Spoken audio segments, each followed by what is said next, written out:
Đừng yêu lại một người đã từng bỏ rơi bạn trong lúc bạn yêu họ nhất.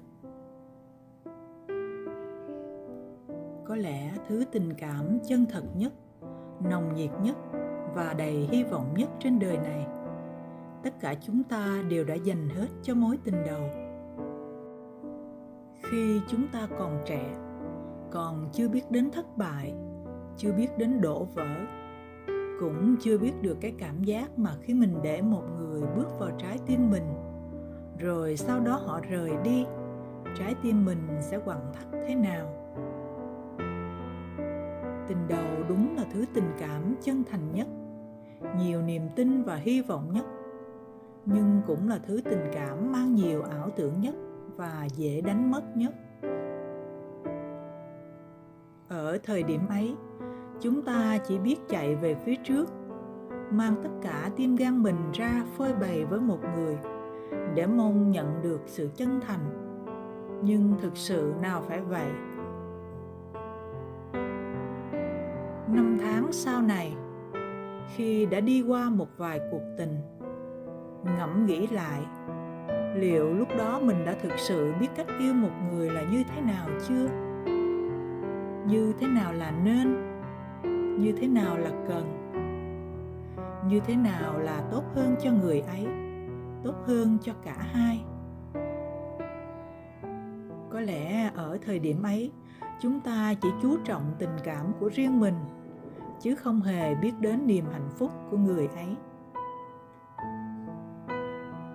Rồi khi người ấy rời đi, chúng ta như hận cả thế giới, tự trách rằng tại sao mình yêu thương một người nhiều như vậy, muốn làm tất cả mọi thứ vì người ấy như vậy, mà người ấy lại nhanh chóng rời đi, dứt khoát một cách dễ dàng như vậy.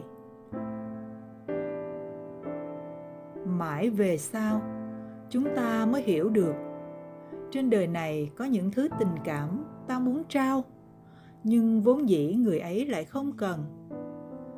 Cũng không phải người ấy vô tâm không thấy được chân tình, mà là vì người ấy thấy được nhưng vẫn vô tình, bởi vì vốn không yêu.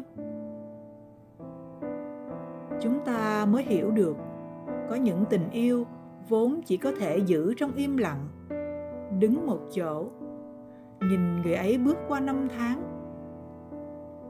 Có thể người ấy buồn khổ, có thể cô đơn, cũng có thể hạnh phúc bên người khác.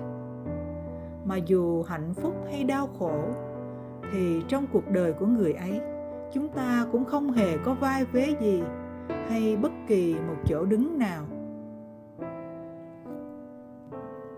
Sau cùng, chúng ta mới hiểu được, có những người chỉ có thể ở trong tim ta, chứ không thể cùng ta đi đến hết cuộc đời. Tình yêu vốn không phải là chốn đi về để một người có thể tìm đến khi họ muốn và ra đi khi họ không cần.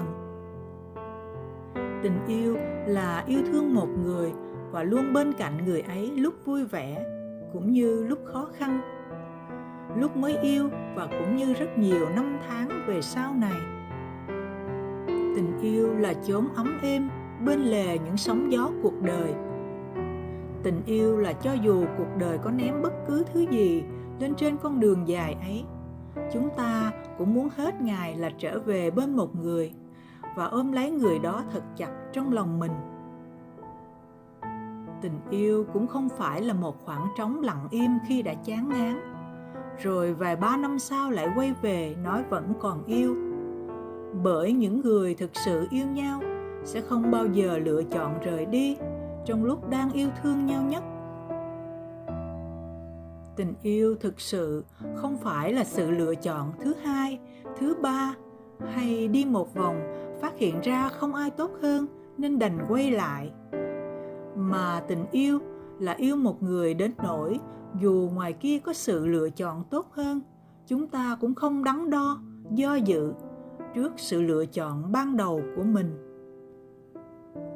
Yêu một người không phải là dằn vặt người ấy rất nhiều năm tháng, rồi quay lại thốt lên nói còn yêu. Bởi vì đó thật sự chỉ là sự ích kỷ nhân danh tình yêu, chứ không phải là tình yêu. Yêu một người là ngay cả khi phát hiện ra mình còn yêu, cũng phải chôn giấu sự thật ấy mà để cho người ta bước tiếp với tương lai tươi sáng của họ.